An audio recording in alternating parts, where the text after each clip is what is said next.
Hi students, welcome to your new class. In the class we will discuss ചെയ്യാൻ പോകുന്ന topic fully taxable allowances. Last ക്ലാസ്സിൽ നമ്മൾ discuss ചെയ്തിരുന്നു salary പഠിക്കുന്ന സമയത്ത് അതിൽ ഉൾപ്പെടുത്തുന്ന കാര്യങ്ങൾ എന്തൊക്കെയാണ്. ഒന്ന് ബേസിക് ആയിട്ടുള്ള സാലറി, ബേസിക് പേ എന്ന് പറയുന്നത്. രണ്ടാമത്തെ നമ്മൾ പറയുന്ന അരിയേഴ്സ് ഓഫ് സാലറി, അതുപോലെ തന്നെ ബോണസ്, കമ്മീഷൻ, അഡ്വാൻസ് സാലറി, പിന്നെ പറഞ്ഞിരിക്കുന്നത് അലവൻസിനെ കുറിച്ചായിരുന്നു. അപ്പോൾ അലവൻസ് 3 തരത്തിലുണ്ട് എന്നുള്ളത് പറയുന്നുണ്ട്. ഏതൊക്കെയാണ്? ഫുള്ളി ടാക്സബിൾ ആയിട്ടുള്ള അലവൻസസും, അതേപോലെ തന്നെ ഒരു സ്പെസിഫൈഡ് ലിമിറ്റ് വരെ മാത്രം എക്സംപ്റ്റ് ചെയ്യുന്ന അലവൻസുകളും, പിന്നെ ഫുള്ളായിട്ട് എക്സെപ്റ്റഡ് ആയിട്ടുള്ള അലവൻസുകളുമാണ്. അപ്പോൾ അതിൽ നമ്മൾ ഫസ്റ്റ് ഡിസ്കസ് ചെയ്യാൻ പോകുന്നതാണ് ഫുള്ളി ടാക്സബിൾ അലവൻസസ്. ഫുള്ളായിട്ട് ടാക്സ് ചെയ്യുന്ന തരത്തിലുള്ള അലവൻസുകൾ ഏതൊക്കെയെന്നുള്ളതാണ് ഇവിടെ പറയുന്നത്. ഈ ഫുള്ളി ടാക്സബിൾ അലവൻസിൽ ആദ്യം വരുന്ന ഐറ്റാണ് ഡിയർനെസ് അലവൻസ് എന്ന് പറയുന്നത്. എന്താണ് ഡിയർനെസ് അലവൻസ് എന്ന് പറഞ്ഞു കഴിഞ്ഞാൽ, അതായത് ഇത്തരത്തിലുള്ള അലവൻസുകൾ എംപ്ലോയീസിന് കൊടുക്കുന്നത്, അതായത് വിലക്കയറ്റം അല്ലെ, ഓരോ വർഷം കഴിയുന്തോറും ആവശ്യ സാധനങ്ങളുടെ വില കൂടിക്കൊണ്ടിരിക്കുകയാണ്. അപ്പോൾ ഇത്തരത്തിലുള്ള വിലക്കയറ്റത്തിന് നമുക്ക് ഒരുപാട് എക്സ്പെൻസ് ഉണ്ടാവുന്നുണ്ട്. അതങ്ങനെ അത് ഇൻക്രീസ് ചെയ്യുന്ന സമയത്ത് അതിനെ മീറ്റ് ചെയ്യാൻ വേണ്ടിയിട്ട്, അല്ലെങ്കിൽ അതിനെ നമുക്ക് തരണം ചെയ്യാൻ വേണ്ടിയിട്ടാണ് എംപ്ലോയർ എന്ത് കൊടുക്കുന്നത്? ഡിയർനെസ് അലവൻസുകൾ കൊടുക്കുന്നത്. ഓക്കെ, അപ്പോൾ ഡിയർനെസ് അലവൻസ് എന്ന് പറഞ്ഞു കഴിഞ്ഞാൽ വർദ്ധിച്ചു വരുന്ന വിലക്കയറ്റത്തിന് നമുക്ക് ഒരു പരിധി വരേക്ക് മീറ്റ് ചെയ്യാൻ വേണ്ടിയിട്ട്, ഫേസ് ചെയ്യാൻ വേണ്ടിയിട്ട് അതിനനുസരിച്ച് എന്ത് കൊടുക്കും? നമ്മുടെ സാലറിയുടെ ഒപ്പം തന്നെ ഈ ഡി എ ഒക്കെ കൂട്ടിയിട്ടായിരിക്കും കൊടുക്കുക. ഓക്കെ, ഇനി അതിൽ 2 തരത്തിലാണ് ഡിയർനെസ് അലവൻസുകൾ ഉള്ളത്. അതിൽ ഫസ്റ്റ് എന്ന് പറയുന്നത് എന്താണ്? Terms of employment. Terms of employment എന്ന് പറയുന്നത്, ഇവിടെ ഡി എ കൊടുക്കുന്നത് നമ്മൾ ജോലി ചെയ്യുന്നതിൻ്റെ ഭാഗമായിട്ടായിരിക്കാം. അതല്ലെങ്കിൽ അതിൻ്റെ ടേംസ് ആൻഡ് കണ്ടീഷൻ, നമ്മുടെ എംപ്ലോയ്മെന്റ് എന്താണോ അതിൻ്റെ ടേംസ് ആൻഡ് കണ്ടീഷൻസിനെ ബേസ് ചെയ്തുകൊണ്ടാണ് ഡി എ കൊടുക്കുന്നതെങ്കിൽ അതിനെയാണ് under the terms of employment എന്ന് പറയുന്നത്. അതായത് ഇവിടെ ബേസിക് പേ എന്ന് പറയുന്നത് നമ്മൾ റിട്ടയർ ചെയ്ത് പോകുന്ന സമയത്ത് നമുക്ക് പെൻഷനും ഗ്രാറ്റുവിറ്റിയും ഒക്കെ ചിലപ്പോൾ ചില കമ്പനികൾ തരാറുണ്ട് അല്ലേ. അപ്പം ആ ഒരു റിട്ടയർമെന്റ് ബെനിഫിറ്റിലേക്ക് നമ്മുടെ ഈ ഒരു ഡി എ കൺസിഡർ ചെയ്യും. ബേസിക് പേന്റെ ഒപ്പം തന്നെ ഇത്തരത്തിൽ കിട്ടുന്ന ഡി എ ആണെങ്കിൽ അത് കൺസിഡർ ചെയ്യുന്നതായിരിക്കും. രണ്ടാമത്തെ കേസ് എന്ന് പറയുന്നത്, അവിടെ എന്താണ്? D A not given under the terms of employment എന്നാണ് പറയുന്നത്. അപ്പൊ ഇതില് നമുക്ക് പ്രത്യേകിച്ച് ശ്രദ്ധിക്കാനുള്ള ഒരു കാര്യം എന്ന് പറയുന്നത്, ഇവിടെ ശ്രദ്ധിച്ചു കഴിഞ്ഞാൽ അറിയാം, D A not given under the terms of employment. എന്താ അതിന്റെ പ്രത്യേകത എന്ന് പറയുന്നത്? ഇവിടെ ഡി എ കൺസിഡർ ചെയ്യില്ല, റിട്ടയർമെന്റ് ബെനിഫിറ്റിലേക്ക് ഡി എ കൺസിഡർ ചെയ്യില്ല. അപ്പൊ ഇത്രയേ ഉള്ളൂ. ഫുള്ളി ടാക്സബിൾ അലവൻസ് എടുക്കുമ്പോൾ നമ്മൾ ആദ്യം എടുക്കുന്നതാണ് ഡിയർനെസ് അലവൻസ് എന്ന് പറയുന്നത്. ഡിയർനെസ് അലവൻസ് നമ്മൾ ഒരു എംപ്ലോയർ കൊടുക്കുന്നത് എന്തിനു വേണ്ടിയിട്ടാണ്? നമുക്ക് പ്രൈസ് ഇൻക്രീസ് ചെയ്യുമ്പോൾ അതിനെ മീറ്റ് ചെയ്യാനുള്ള എക്സ്പെൻസ് മീറ്റ് ചെയ്യാൻ വേണ്ടിയാണ് ഡി എ അലൗ ചെയ്യുന്നത്. ഡി എ തന്നെ 2 തരത്തിലാണ് വരുന്നത്. ഏതൊക്കെയാണ്? ഒന്ന് അണ്ടർ ദ ടേംസ് ഓഫ് എംപ്ലോയ്മെന്റും, ഒന്ന് ആ ഒരു ടേംസിൽ പറയാത്തതും. ഓക്കെ, ടേംസ് ഓഫ് എംപ്ലോയ്മെന്റ് പറയുമ്പോൾ എന്താണ് അതിന്റെ പ്രത്യേകത? ആ എംപ്ലോയി റിട്ടയർ ചെയ്ത് പോകുമ്പോൾ ആ സമയത്ത് കൊടുക്കുന്നതായിട്ടുള്ള ബെനിഫിറ്റുകൾ ഉണ്ട്, പെൻഷൻ, ഗ്രാറ്റുവിറ്റി എന്നൊക്കെ പറഞ്ഞിട്ട്. ആ ബെനിഫിറ്റിലേക്ക് കൂടി ഈ ഡി എ, ഇത്തരത്തിലുള്ള ഡി എനെ കൺസിഡർ ചെയ്യുന്നതായിരിക്കും. രണ്ടാമത്തെ കേസിൽ പറയുന്നത് D A is not given under the terms of employment പറഞ്ഞാൽ ആ ഒരു റിട്ടയർമെന്റ് ബെനിഫിറ്റിലേക്ക് അത് കൺസിഡർ ചെയ്യുന്നില്ല. അതാണ് അവിടെ മനസ്സിലാക്കേണ്ടത്. ഓക്കെ, അപ്പോൾ ഇവിടെ നിങ്ങൾ ശ്രദ്ധിക്കേണ്ട കാര്യം, നിങ്ങൾക്ക് ഒരു ക്വസ്റ്റ്യൻ തരുമ്പോൾ അവിടെ എടുത്ത് പ്രത്യേകിച്ച് പറഞ്ഞാൽ മാത്രമാണ് ഡി എ നമുക്ക് സാലറിയുടെ ഒപ്പം കൊടുക്കാൻ, ആഡ് ചെയ്യാൻ സാധിക്കുള്ളൂ. അത് under the terms of employment അവിടെ മെൻഷൻ ചെയ്തിട്ടുണ്ടാവണം. ഉണ്ടായിട്ടുണ്ടെങ്കിൽ മാത്രമാണ് നമുക്ക് എന്ത് ചെയ്യാൻ പറ്റുള്ളൂ? സാലറിയുടെ ഒപ്പം ഈ ഡി എനെ പരിഗണിക്കാൻ പറ്റുള്ളൂ. ഒന്നും പറഞ്ഞിട്ടില്ലെങ്കിൽ നമ്മളത് ഏതായിട്ടാണ് കൺസിഡർ ചെയ്യുക? അത് എംപ്ലോയ്മെന്റിന്റെ ടേംസിൽ പറയുന്നതല്ല, ഉൾപ്പെടുത്തുന്നതല്ല എന്നുള്ള വിഭാഗത്തിലാണ് അത് ഉൾപ്പെടുത്തുക. ഓക്കെ, അപ്പൊ ഇതാണ് ഫസ്റ്റ് ഡിയർനെസ് അലവൻസിനെ കുറിച്ച് പറയാനുള്ളത്. അടുത്ത ടോപ്പിക്കാണ് ഡിയർനെസ് പേ എന്ന് പറയുന്നത്. എന്താണ്? ഇതും ഒരു ഡിയർനെസ് അലവൻസിന്റെ വേറൊരു ഫോമാണ്. പക്ഷെ ഇവിടെ എംപ്ലോയ്മെന്റിന്റെ ചില given under the terms of employment പറയുന്ന ടേംസ് അനുസരിച്ച് കൊടുക്കുന്നത് തന്നെയാണ് ഡിയർനെസ് അലവൻസിന്റെ വേറൊരു ഫോമാണ് ഡിയർനെസ് പേ എന്ന് പറയുന്നത്. ഇതിൽ നമ്മൾ ശ്രദ്ധിക്കേണ്ട കാര്യം എന്ന് പറഞ്ഞാൽ ഏതൊക്കെയാണ് ഈ ഡിയർനെസ് പേ ആയിട്ട് പറയുന്നത്? Fixed medical allowances. എന്താണ് ഫിക്സഡ് മെഡിക്കൽ അലവൻസസ് എന്ന് പറഞ്ഞു കഴിഞ്ഞാൽ നമ്മൾ എല്ലാ മാസവും കൃത്യമായിട്ട് ഇത്ര രൂപ മെഡിക്കൽ അലവൻസ് പറഞ്ഞിട്ട് നമ്മുടെ സാലറിയുടെ ഒപ്പം ഉണ്ടായിരിക്കും. ടിഫിൻ അലവൻസുകൾ, ഭക്ഷണം കഴിയും, സെർവൻറ്റിന് കൊടുക്കുന്നത്, നോൺ പ്രാക്ടീസിങ് അലവൻസസ്, അതൊക്കെ ഡോക്ടേഴ്സിന് കൊടുക്കുന്നത് കേട്ടോ. അപ്പോൾ ഇതൊന്നും മനസ്സിലാക്കി വെച്ചേ മതിയാവുള്ളൂ. കാരണം നിങ്ങൾക്ക് ക്വസ്റ്റ്യൻ വരുമ്പോൾ ഇതിൽ ഏതാണ് വരിക നമുക്ക് പറയാൻ പറ്റില്ല. അപ്പോൾ അതുകൊണ്ട് ഇതൊക്കെ നിങ്ങളൊന്ന് അറിഞ്ഞിരിക്കേണ്ടതുണ്ട്.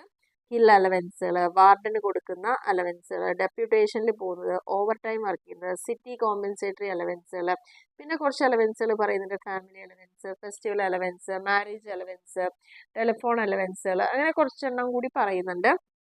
ഇൻ്ററിം റിലീഫ്, ഒരു ഇടക്കാല ആശ്വാസമായിട്ട് കൊടുക്കുന്ന അലവൻസുകൾ, അതുപോലെ which are not specifically exempted, കൃത്യമായിട്ട് സ്പെസിഫിക് ആയിട്ട് എക്സംപ്റ്റ് ചെയ്യാത്ത കുറച്ച് അലവൻസുകൾ. നെക്സ്റ്റ് പറഞ്ഞിരിക്കും ട്രാൻസ്പോർട്ട് അലവൻസുകൾ. നമുക്ക് ആ ഒരു പ്ലേസ് ഓഫ് റെസിഡൻസും നമ്മുടെ ജോലി സ്ഥലത്തേക്ക് താമസ സ്ഥലത്തു നിന്ന് പോകണമെങ്കിൽ ചിലപ്പോൾ ഒരുപാട് ദൂരമൊക്കെ ഉണ്ടാവാം. അപ്പോൾ അതിന് വേണ്ടിയിട്ട് നമുക്ക് ആ ട്രാൻസ്പോർട്ട് വഴി ഉണ്ടാവുന്ന എക്സ്പെൻസിനെ മീറ്റ് ചെയ്യാൻ ട്രാൻസ്പോർട്ട് അലവൻസുകളൊക്കെ കൊടുക്കാറുണ്ട്. അപ്പോൾ ഇതൊക്കെയാണ് ഡിയർനെസ് പേയുടെ ഭാഗമായിട്ട് വരുന്ന പോയിന്റുകൾ.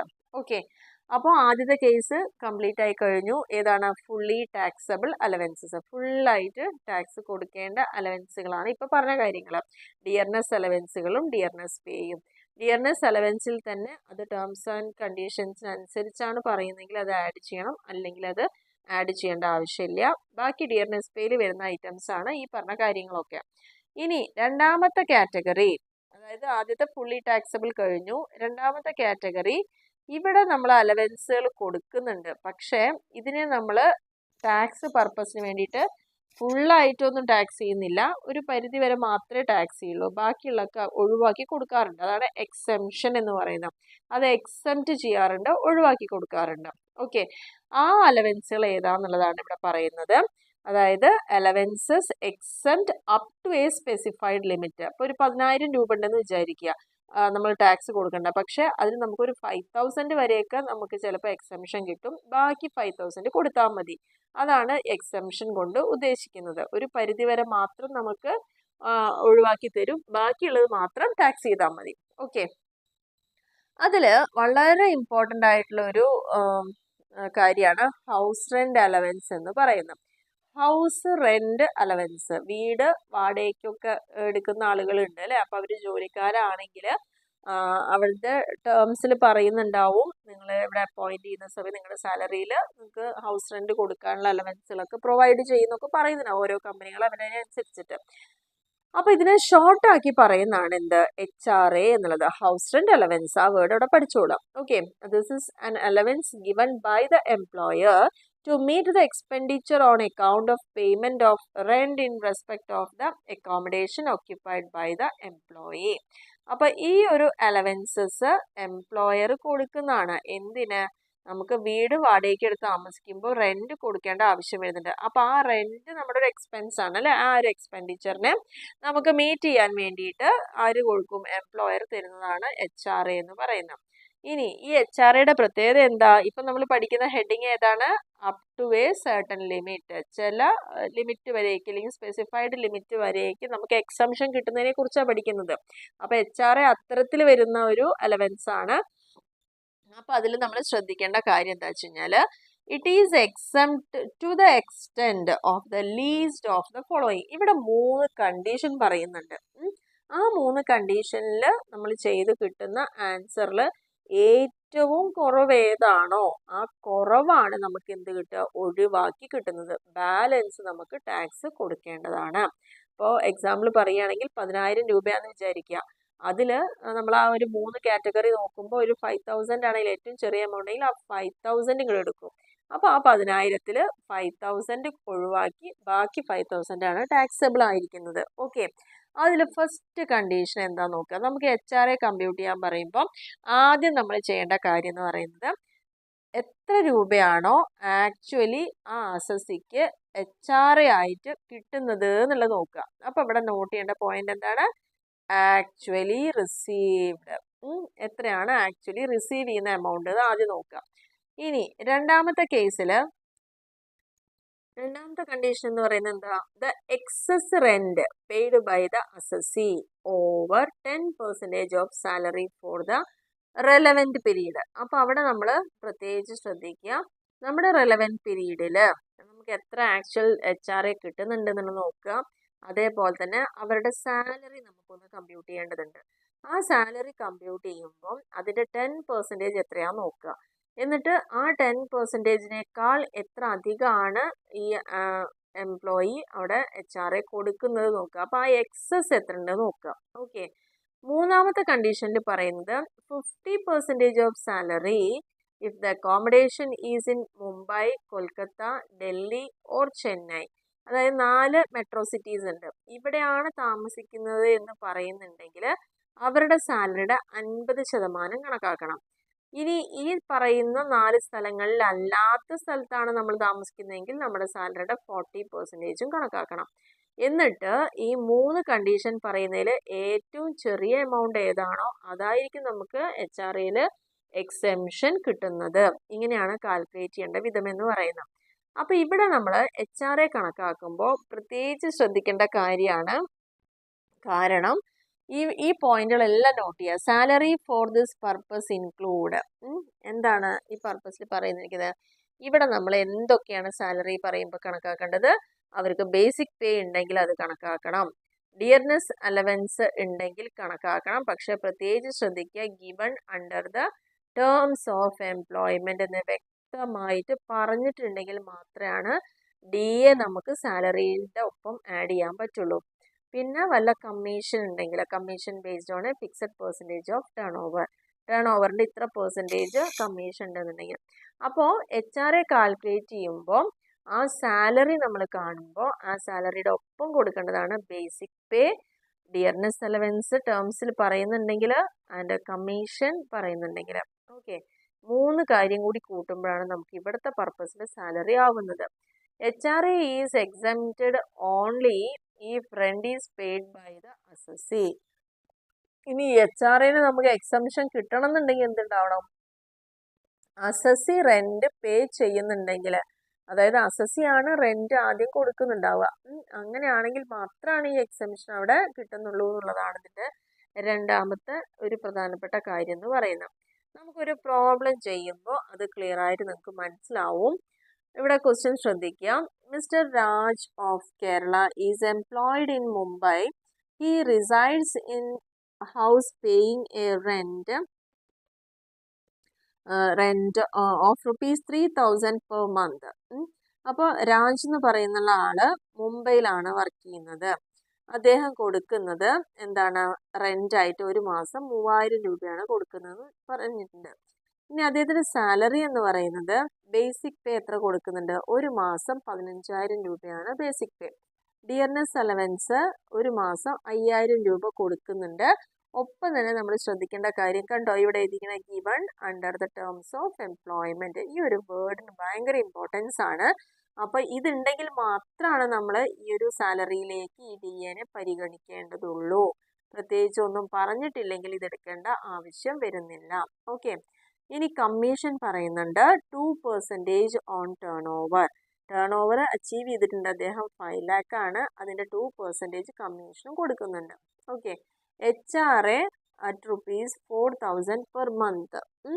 ആക്ച്വലി HR അവർക്ക് കിട്ടുന്നത് എത്രയാണ്? 4,000 രൂപയാണ് അവർക്ക് കമ്പനി കൊടുക്കുന്നത്. ഹൗസ് റെന്റ് അലവൻസ് എന്ന് പറഞ്ഞിട്ട് കമ്പനി കൊടുക്കുന്നത് ഒരു മാസം 4,000 രൂപ. ആക്ച്വലി ഇയാള് കയ്യിൽ നിന്ന് കൊടുക്കുന്ന എത്ര രൂപ? റെന്റ് ആയിട്ട് കൊടുക്കുന്ന എത്ര രൂപയെ കൊടുക്കുന്നുള്ളൂ? 3,000 രൂപയാണ് റെന്റ് കൊടുക്കുന്നുള്ളൂ. പക്ഷെ കമ്പനിക്കാര് അലവൻസ് ആയി കൊടുക്കുന്നത് 4,000 രൂപയാണ്. ഓക്കെ. ഇനി ഇതിന്ന് നിങ്ങളോട് ചോദിച്ചിരിക്കുന്നത് നിങ്ങളുടെ HR ടാക്സബിൾ ആയിട്ടുള്ള HR കമ്പ്യൂട്ട് ചെയ്യാൻ പറയുന്നുണ്ട്. അപ്പോൾ ടാക്സബിൾ എത്രയാണ് അല്ലെങ്കിൽ എക്സെംഷൻ എത്രയാണ്? അതാണ് ഇപ്പോൾ ഈ ഒരു ക്വസ്റ്റ്യൻ നിങ്ങൾക്ക് ക്ലിയർ ആയിട്ട് മനസ്സിലാക്കേണ്ട കാര്യങ്ങൾ. ഈ പറഞ്ഞ എല്ലാ കാര്യവും മനസ്സിലാക്കുക. 3,000 രൂപ റെന്റ് കൊടുക്കുന്ന ഒരു വ്യക്തിയാണ്. ബേസിക് പേ ഉണ്ട്. DA പാർട്ട് ഓഫ് എംപ്ലോയ്മെന്റ് ആണ്. കമ്മീഷനും ഉണ്ട്. ആക്ച്വൽ HR അവർ റിസീവ് ചെയ്യുന്നത് 4,000 ആണ്. ഇത്രയാണ് ഈ ക്വസ്റ്റ്യനിൽ പറഞ്ഞിരിക്കുന്നത്. ഇനി നമ്മളോട് പറഞ്ഞിരിക്കുന്നത് ടാക്സബിൾ HR കാണണമെങ്കിൽ 3 കണ്ടീഷൻ പറഞ്ഞിട്ടുണ്ട് പറഞ്ഞില്ലേ? ആദ്യത്തെ കണ്ടീഷൻ എന്തായിരുന്നു? ആക്ച്വലി എന്താണ് HR ആയിട്ട് അസസി റിസീവ് ചെയ്യുന്നത്. രണ്ടാമത്തെ കേസിൽ സാലറിയുടെ 10% നോക്കുക, അതിനേക്കാൾ എത്ര അധികം അസസി എക്സസ് റെന്റ് പേ ചെയ്യുന്നുണ്ട് നോക്കുക. മൂന്നാമത്തത് മെട്രോപൊളിറ്റൻ സിറ്റി ആണെച്ചാൽ 50% സാലറി എടുക്കുക, മറ്റുള്ള സ്ഥലങ്ങളിലാണെങ്കിൽ 40% എടുക്കുക. ഈ മൂന്നും കണ്ടതിന് ശേഷം ലീസ്റ്റ് ഏതാണോ അതിനെ നമ്മൾ എക്സംഷൻ ആയിട്ട് എടുക്കുന്നുണ്ട്. ഓക്കെ, ആദ്യത്തെ കേസ് നമുക്ക് നോക്കാം. Actual HRA received. ആക്ച്വലി അയാൾ എത്ര രൂപയാണ് HRA ആയിട്ട് റിസീവ് ചെയ്യുന്നത്? നമ്മൾ പറഞ്ഞല്ലോ 4000 ആണ് ഒരു മാസം കമ്പനി കൊടുക്കുന്നത് എന്ന് പറഞ്ഞു. അങ്ങനെയാണെങ്കിൽ ഒരു വർഷം എത്ര വരും? 4000 × 12, അതായത് 48,000 ആക്ച്വൽ HRA ഒരു വർഷം റിസീവ് ചെയ്യുന്നുണ്ട്. അടുത്ത ടേംസ് എന്തായിരുന്നു? സാലറിയുടെ 10% കണ്ടിട്ട് അതിനേക്കാൾ എത്ര അധികം കൊടുക്കുന്നുണ്ട് എന്നുള്ളതാണ് ചോദിച്ചിരിക്കുന്നത്. റെന്റ് കൊടുക്കുന്നുണ്ട് എന്നുള്ളതാണ് ചോദിച്ചിരിക്കുന്നത്. അപ്പോൾ ഇവിടെ നമ്മൾ ചെയ്യേണ്ട കാര്യം, ഈ 36,000 എവിടുന്നാ വന്നറിയോ? ഒരു മാസം ആ അസസി കൊടുക്കുന്ന റെന്റ് എത്രയാണ്? വീടിന്റെ വാടകയായിട്ട് 3000 രൂപ കൊടുക്കേണ്ടതെന്ന് പറഞ്ഞു. അപ്പം 3 × 12 36,000 രൂപയാണ് അയാൾ ആക്ച്വലി റെന്റ് കൊടുക്കുന്നത്. പക്ഷെ അലവൻസ് ആയിട്ട് കമ്പനി തരുന്നത് എത്ര രൂപയാണ്? 4000 വെച്ചിട്ട് ഒരു വർഷം അപ്പം 48,000 രൂപ കമ്പനി ഇങ്ങോട്ട് തരുന്നുണ്ട്. അപ്പൊ അതിൽ 36 മാത്രമാണ് അയാൾ കൊടുക്കുന്നുള്ളൂ. ഓക്കെ, അപ്പോൾ 36,000 മൈനസ്, അതായത് ഈ സാലറിയുടെ 10% എത്രയാണോ അതിനേക്കാൾ അധികം അയാൾ എത്ര കൊടുക്കുന്നുണ്ട് എന്നുള്ളതാണ് രണ്ടാമത്തെ കണ്ടീഷൻ പറയുന്നത്. ഇവിടെ നമ്മൾ നോക്കേണ്ട കാര്യം, സാലറിയുടെ 10% പറയുമ്പോൾ എന്തൊക്കെ കാര്യങ്ങൾ ഉൾപ്പെടുത്തണം? ഇവിടെയാണ് നേരത്തെ പറഞ്ഞ കാര്യം ശ്രദ്ധിക്കേണ്ടത്. സാലറിയിൽ ഉൾപ്പെടുത്തേണ്ടത് first basic pay. Basic pay എത്രയാന്നാ പറഞ്ഞത്? 15,000 ആണ് ക്വസ്റ്റ്യനിൽ പറഞ്ഞിരുന്നത്. ആ 15,000 × 12, എല്ലാം ഒരു വർഷത്തേക്കാണ് കാണേണ്ടത്. × 12 പറയുമ്പോൾ 1,80,000. അതിനോട് കൂടിയിട്ട് നമുക്ക് ഡിയർനെസ് അലവൻസ് പറയുന്നുണ്ട്. അത് പ്രത്യേകിച്ച് പറഞ്ഞിട്ട് under the terms of employment. അപ്പോൾ അതിവിടെ കൺസിഡർ ചെയ്യണം, സാലറിയിലേക്ക് എടുക്കണം. അപ്പോൾ 5,000 × 12 60,000. പിന്നെ പറയുന്നത് കമ്മീഷൻ റിസീവ് ചെയ്യുന്നുണ്ട്. 5 lakh ആണ് ടോട്ടൽ ഉള്ളത്, അതിൻ്റെ 2% ആണ്. അപ്പോൾ 5 lakhന്റെ 2% പറയുമ്പോൾ 10,000 വരുന്നുണ്ട്. ഇപ്പോഴാണ് ഇയാളുടെ സാലറി മൊത്തത്തിലാവുന്നത്. Okay, 1,80,000, 60,000 and 10,000.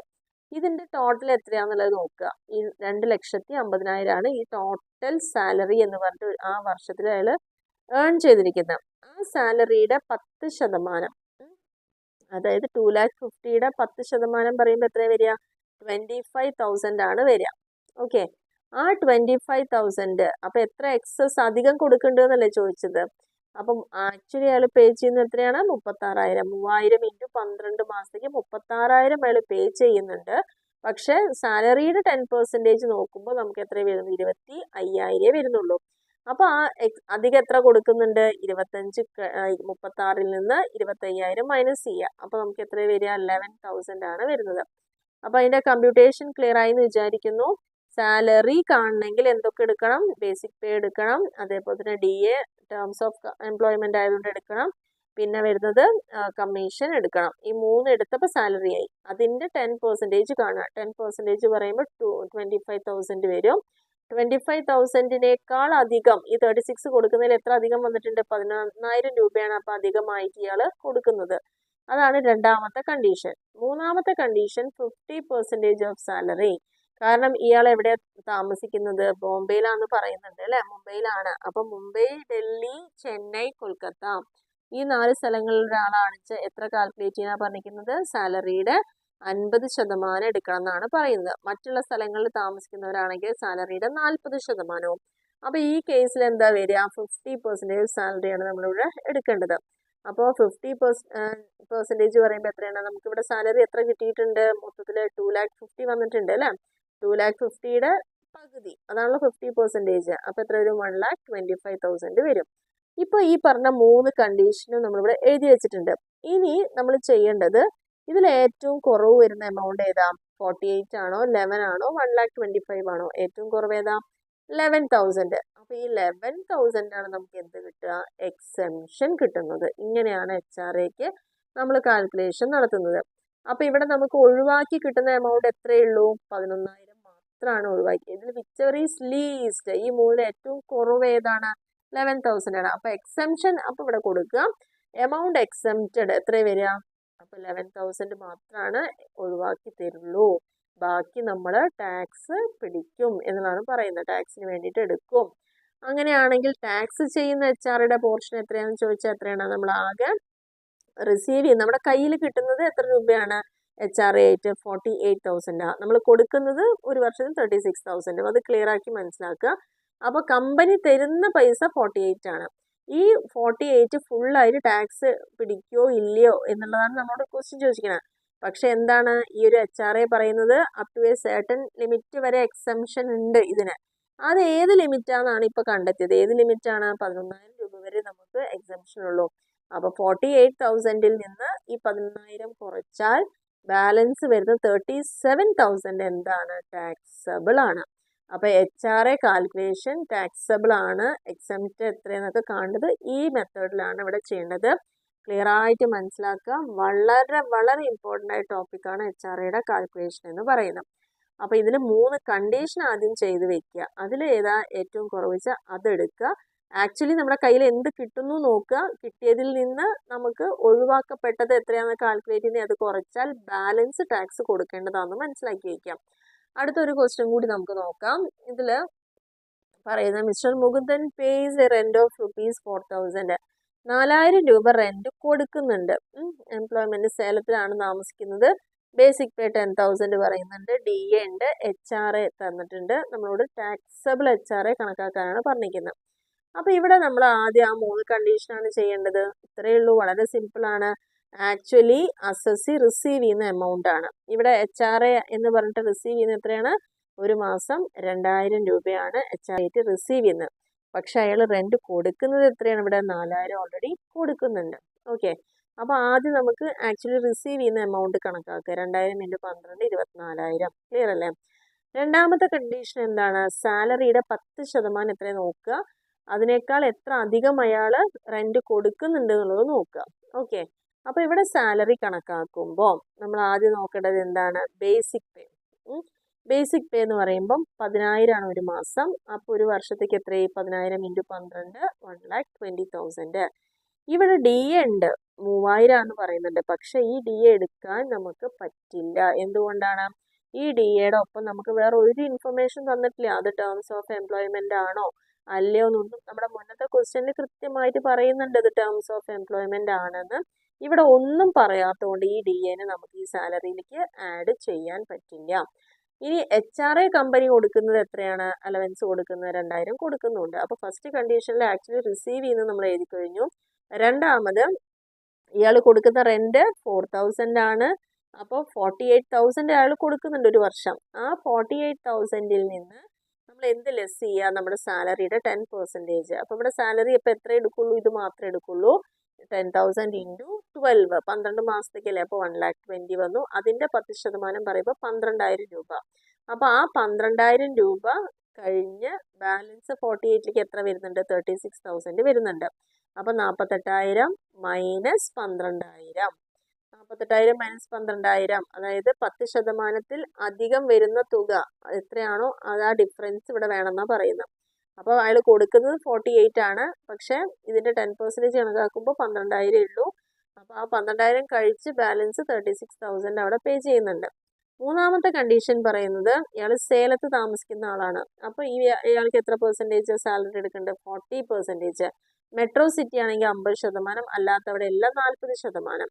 അപ്പോൾ ഇവിടെ 1,20,000 സാലറി ഉണ്ട്. അതിൻ്റെ 40% എത്ര കണ്ടു? 48,000. അപ്പോൾ ഇവിടെ 3 കണ്ടീഷൻ നമ്മൾ എഴുതി കഴിഞ്ഞു. ഈ 3 കണ്ടീഷനിൽ ഏറ്റവും കുറവ് ഏതാണ്? ഏതാ കുറവ്? 24,000 ആണ് കുറവ്. ഓക്കെ. ഈ 24,000 വരെയാണ് നമുക്ക് എന്ത് കിട്ടുക? എക്സംഷൻ കിട്ടുക. ബാലൻസ് ഉണ്ടെങ്കിൽ അത് ടാക്സബിൾ ആണ്. ഓക്കെ. അപ്പോൾ ഈ 24,000 വരെ എന്ന് പറഞ്ഞു കഴിഞ്ഞാൽ നമ്മൾ എവിടുന്നാണ് ഇത് കുറയ്ക്കേണ്ടത്? ആക്ച്വലി റിസീവ് ചെയ്യുന്നതിൽ അല്ലേ? അപ്പോൾ എത്രയാണ് ഇയാൾ റിസീവ് ചെയ്യുന്ന HR എന്ന് പറയുന്നത്? ഇവിടെ പറയുന്നുണ്ട് 2,000 എന്ന് പറയുന്നുണ്ടല്ലോ. അപ്പോൾ 2,000 × 12 24,000 ആണ് അയാൾ ആക്ച്വലി റിസീവ് ചെയ്യുന്നത്. ആ 24,000-ൽ നിന്ന് മാക്സിമം എന്തേ കൊടുക്കാൻ പറ്റുള്ളൂ? 24,000 രൂപ വരെ എക്സംപ്റ്റ് ചെയ്യാൻ പറ്റുള്ളൂ. അപ്പോൾ ഇതിൻ്റെ അർത്ഥം എന്താ? 24,000 കിട്ടുന്നു. ആ 24,000 വരെ എക്സംപ്റ്റഡ് ആണ്. അപ്പോൾ ഇവിടെ ഒന്നും എന്ത് ചെയ്യുന്നില്ല? ടാക്സബിൾ അല്ല. കാരണം അതങ്ങനെ റൗണ്ടായി പോയി. 24,000 കിട്ടുന്നു. അത് 24,000 വരെ എക്സംപ്ഷൻ അയാൾക്ക് ഉണ്ട്. അപ്പോൾ ആ 24 വരെ ഉള്ളത് കൊണ്ട് അവിടെ ഒന്നും ടാക്സ് ചെയ്യാൻ വേണ്ടി ബാലൻസ് ഇല്ല. നേരെ മറിച്ച് ഇവിടെ നമുക്ക് 30,000 ആണ് കിട്ടുന്നത്. അതായത് ഇവിടെ 3,000 വിചാരിക്കുക. 3,000 ആണെങ്കിൽ എന്താ 3 × 12 36,000 വരും. ആ 36,000 അല്ലിച്ച് അതിൽ നമുക്ക് ഏത് വരെ എക്സംഷൻ ഉണ്ട്? 24,000 വരെ ഉണ്ട്. അപ്പോൾ ആ 36,000 ബാക്കി വരുന്ന 8,000 രൂപ എന്തായിരിക്കും ഇവിടെ ടാക്സബിൾ ആയിരിക്കും. ഇവിടെ ആ ഫുൾ എമൗണ്ട് നമുക്ക് എക്സംഷൻ ഇവിടെ കിട്ടി എന്നുള്ളതാണ് ഈ ഒരു ക്വസ്റ്റ്യൻ കൊണ്ട് ഉദ്ദേശിക്കുന്നത്. അപ്പോൾ ഇത്രയും കാര്യങ്ങൾ ഒന്ന് ശ്രദ്ധിക്കാം. ക്ലിയർ ആയിട്ട് HRA വളരെ ഇമ്പോർട്ടൻ്റ് ആയിട്ടുള്ള കാൽക്കുലേഷൻ ആണ്. 3 കണ്ടീഷൻ കൃത്യമായി മനസ്സിലാക്കുക. ആക്ച്വലി റിസീവ് ചെയ്യുന്നത് 10% സാലറിയേക്കാൾ എത്ര അധികം കൊടുക്കുന്നുണ്ട് എന്നുള്ളത്, ആൻഡ് എവിടെയാണ് താമസിക്കുന്നതിനെ ബേസ് ചെയ്തിട്ട് 40 or 50 നമ്മൾ സെലക്ട് ചെയ്യേണ്ടതുണ്ട്. 3ലും നോക്കിയിട്ട് ഏറ്റവും കുറവ് ഏതാണോ ആ കുറവിനെ എക്സംപ്റ്റ് ചെയ്യുക. അതിനേക്കാൾ അധികമാണ് നമ്മൾ റെന്റ് റിസീവ് ചെയ്യുന്ന അലവൻസ് റിസീവ് ചെയ്യുന്നതെങ്കിൽ ബാലൻസ് നമുക്ക് ടാക്സബിൾ ആയിരിക്കും. ഇതാണ് ഈ ഒരു കാര്യം കൊണ്ട് ഉദ്ദേശിക്കുന്നത്. കൂടുതൽ പ്രോബ്ലത്തിലേക്ക് പോയിക്കാൻ നിങ്ങൾക്ക് കൺഫ്യൂഷൻ ആവും. അപ്പോൾ ഇത് ബേസ് ആണ്, ഇത് പഠിച്ചു വയ്ക്കുക. ഓക്കെ, അപ്പോൾ നമ്മൾ അലവൻസിനെ കുറിച്ചാണ് ഇപ്പോൾ പഠിച്ചുകൊണ്ടിരിക്കുന്നത്. അതിൽ നമ്മൾ ടാക്സബിൾ ഫുള്ളായിട്ട് ടാക്സബിൾ ആയിട്ടുള്ള അലവൻസ് ടാക്സ് കൺസിഡർ ചെയ്യേണ്ട അലവൻസുകളെ കുറിച്ച് പറഞ്ഞു. അതിൽ തന്നെ DA 2 വിധത്തിലുണ്ട്. പിന്നെ അതേപോലെ തന്നെ ബേസിക് പേനെ കുറിച്ചും കുറേ അലവൻസുകളോടെ ഡിയർനെസ് പേനെ കുറിച്ചും ഇവിടെ പറയുന്നുണ്ട്. പിന്നെ അലവൻസ് ഒരു സർട്ടിഫൈഡ് ലിമിറ്റ് വരെ അല്ലെങ്കിൽ ഒരു സ്പെസിഫൈഡ് ലിമിറ്റ് വരെ മാത്രം എക്സംഷൻ കിട്ടുന്ന അലവൻസിലെ ഫസ്റ്റ് വണ്ണാണ് ഇപ്പോൾ പഠിച്ചിട്ടുള്ളൂ. HRAയുടെ കമ്പ്യൂട്ടേഷൻ ആണ്. HRA ഇങ്ങനെ കമ്പ്യൂട്ട് ചെയ്യണം, ചെയ്തിട്ട് ഏറ്റവും കുറവ് എമൗണ്ട് സെലക്ട് ചെയ്യണം.